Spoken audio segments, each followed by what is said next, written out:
तो 5 सितंबर को 4 बड़ी बड़ी फिल्में रिलीज होती है, जिसमें से 2 बॉलीवुड की है, एक हॉलीवुड की और एक तमिल इंडस्ट्री की। बॉलीवुड की 2 फिल्में हैं, द बंगाल फाइल्स और बागी 4। तमिल इंडस्ट्री से है दिल मद्रासी और हॉलीवुड से है कंज्यूरिंग द लास्ट राइट। तो सबसे पहले बात करते हैं बागी 4 की।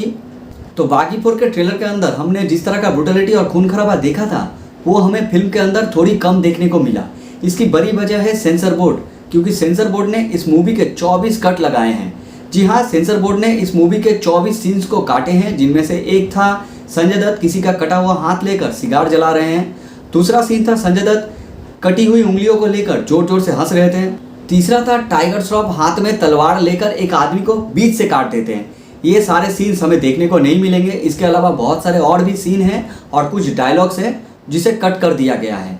मूवी को तो ए सर्टिफिकेट के साथ ही मेकर्स ने रिलीज किया था, इसके बावजूद भी सेंसर बोर्ड ने इस मूवी के ऊपर 24 कट क्यों लगाए, ये समझना थोड़ा मुश्किल है। इसके वजह से इस मूवी की जो मेन सोल थी वो थोड़ी कहीं ना कहीं कम लगती है, क्योंकि ट्रेलर को देखने के बाद इस मूवी से हमें अच्छा खासा एक्सपेक्टेशन था कि ट्रेलर के अंदर हमें भर भर के ब्रूटलिटी देखने को मिलेगा, अच्छा खासा खून खराबा देखने को मिलेगा, क्योंकि अभी तो ज़्यादा खून खराबा देखने को ही अच्छा लगता है। और इसके साथ टाइगर श्रॉफ की कुछ अच्छी एक्शंस भी हमें देखने को मिलती, खास करके वो तलवार लेकर बीच से काटने वाला सीन, अब तो वो नहीं देखने को मिलेगा। इसके अलावा संजय दत्त का जो डेविल अवतार था, खास करके वो सीन जब किसी का कटा हुआ हाथ लेकर संजय दत्त सिगार जला रहे हैं या फिर कटी हुई अंगुलियों को लेकर जोर जोर से हंस रहे हैं, ये सारा सीन अब हमें देखने को नहीं मिलेगा।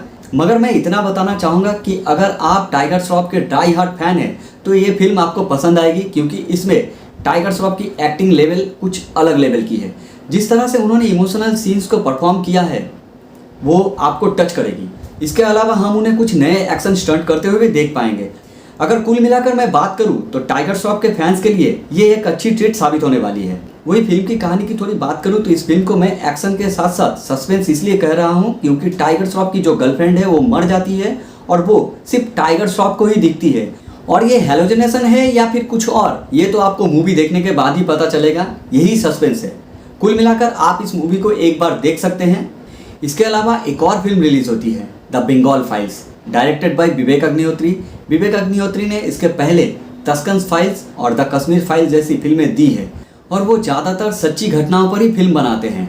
द बंगाल फाइल्स उसी ट्रू इवेंट पर बेस्ड है। ये कहानी है उस समय की जब एक्शन डे का समय था, साल 1946, 14 अगस्त का दिन, यानी कि एक्शन डे। उस समय के कहानी को उन्होंने बहुत खूबसूरती के साथ बिना फिल्टर मतलब पूरा ब्रूटलिटी के साथ प्रेजेंट किया है, जिसे देखकर बहुत डरावना लगता है। मतलब जिस तरह से कहानी को पास्ट और प्रेजेंट में जोड़कर दिखाया गया है वो सच में काबिले तारीफ है। बंगाल की एक ऐसी अतीत की कहानी को दिखाया गया है जो शायद इतिहास के पन्नों में कहीं खो गया था या फिर हमें इसके बारे में मालूम नहीं था। वहीं अगर कहानी की थोड़ी बात करें तो अचानक से एक लड़की गायब हो जाती है, जिसके बाद रातों रात दिल्ली से सीबीआई टीम को कोलकाता बुलाया जाता है। उस लड़की के गायब होने के पीछे 2 सस्पेक्ट हैं, एक बूढ़ी औरत जिसके घर पर वो लड़की रहती थी और दूसरी विधायक जी यानी कि एमएलए जी। तो जैसे कि विधायक जी एक पावरफुल इंसान है और सीबीआई जाकर इतनी आसानी से विधायक जी से पूछताछ कर लेगी, वो भी उस समय, ये थोड़ा मुश्किल था। इसीलिए सीबीआई की जो दूसरी सस्पेक्ट थी यानी कि वो बूढ़ी औरत, सीबीआई जाकर उनसे पूछताछ करती है। वही उस बूढ़ी औरत को एक बीमारी थी भूल जाने की, लेकिन कुछ घटनाएं ऐसी भी होती है जिसे भुलाया नहीं जाता है। वही इस बूढ़ी औरत का कैरेक्टर पल्लवी जोशी ने प्ले किया है। इसके अलावा इस फिल्म में एक सीन है जहां पर महात्मा गांधी जी और मोहम्मद अली जिन्ना को दिखाया जाता है। महात्मा गांधी जी का कैरेक्टर बहुत छोटा है जिसे अनुपम खेर सर जी ने प्ले किया है, और इसके अलावा मिथुन सर भी हैं जिन्होंने एक अहम कैरेक्टर निभाया है।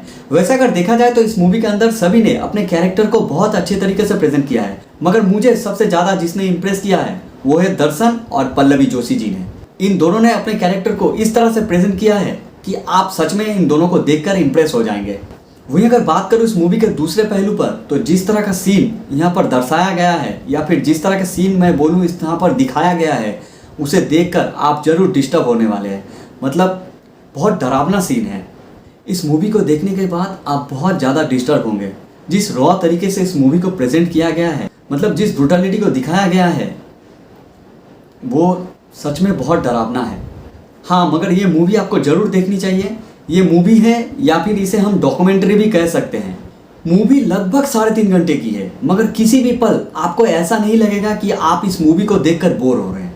तो जाइए इस मूवी को आप जरूर देखिए। अगर आपने इस मूवी को देख लिया है तो मुझे कमेंट जरूर कीजिएगा कि आपको ये मूवी कैसा लगा। अब थोड़ा सा बात कर लेते हैं शिव कार्तिकेयन और विद्युत जमाल की फिल्म दिल मद्रासी के बारे में, जो तमिल मूवी है और जिसे हिंदी में भी रिलीज किया गया है।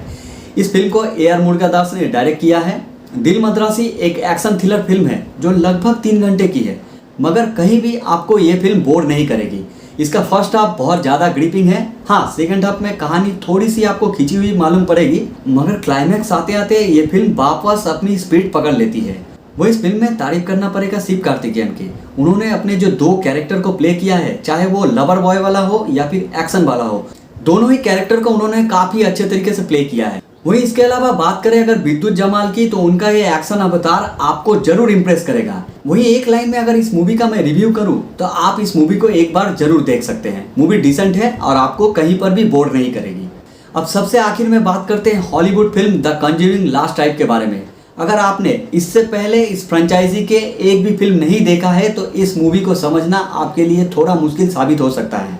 हाँ, अगर आप इस मूवी को सिर्फ डर के लिए देखना चाहते हैं तो आप देख सकते हैं, फिल्म आपको बुरा नहीं लगेगा। मगर कहानी के प्लॉट के साथ आप ठीक तरह से कनेक्ट नहीं हो पाएगा। अगर कहानी के साथ आपको कनेक्ट होना है तो इसके पहले आने वाली film the Conjuring 2, the Conjuring 3, Annabelle comes home, the Nun, ये सारी मूवी आपको देखना पड़ेगा। अगर एक लाइन में मैं इस मूवी का रिव्यू करूं तो मुझे इस मूवी ने बहुत ज़्यादा डिसअपॉइंट किया, क्योंकि इस मूवी से मुझे बहुत ज़्यादा एक्सपेक्टेशन था। इसके पहले मैंने द कंज्यूरिंग देखा, एनाबेले देखा, एनाबेले कम्स होम देखा, द नन देखा, सभी ने मेरे एक्सपेक्टेशन लेवल को थोड़ा थोड़ा बढ़ाया था। तो मैंने सोचा चलो भाई, अब तो कंज्यूरिंग का लास्ट राइट मतलब लास्ट पार्ट आने वाला है, ये कुछ ज़्यादा ये कुछ बड़ा ही धमाल करेगा। ऐसा ही कुछ एक्सपेक्टेशन लेके देखने गया था मैं इस मूवी को, मगर मूवी ने मुझे डिसअपॉइंट किया। मूवी के अंदर कुछ ऐसे सीन्स थे जो डराने में सक्षम थे और जो कैरेक्टर थे वो भी ठीक ठाक थे, मगर इसके पहले भी ये सारी चीज़ें जैसे देखा देखा सा लगता है। वो इस फिल्म की कहानी भी प्रेडिक्टेबल लगने लगती है कि आगे ये होने वाला है, आगे वो होने वाला है, आगे यहाँ पर डरने वाले हैं। जैसा मैंने पहले कहा, अगर आप सिर्फ डर के लिए इस मूवी को देखना चाहते हैं तो आप इस मूवी को देख सकते हैं। मूवी आपको बोर नहीं करेगी। अगर आप पहली बार इस मूवी को देखने तो भी ये फिल्म आपको बुरी नहीं लगेगी। हाँ, कहानी से आप कहीं ना कहीं कनेक्ट नहीं हो पाएंगे, जैसा मैंने कहा कि आपको पिछली सारी फिल्में देखना पड़ेगा। तो फिलहाल वीडियो में इतना ही। अगर वीडियो से कोई शिकायत रहे तो मुझे कमेंट में जरूर बताइएगा। तब तक के लिए बाय बाय, थैंक यू।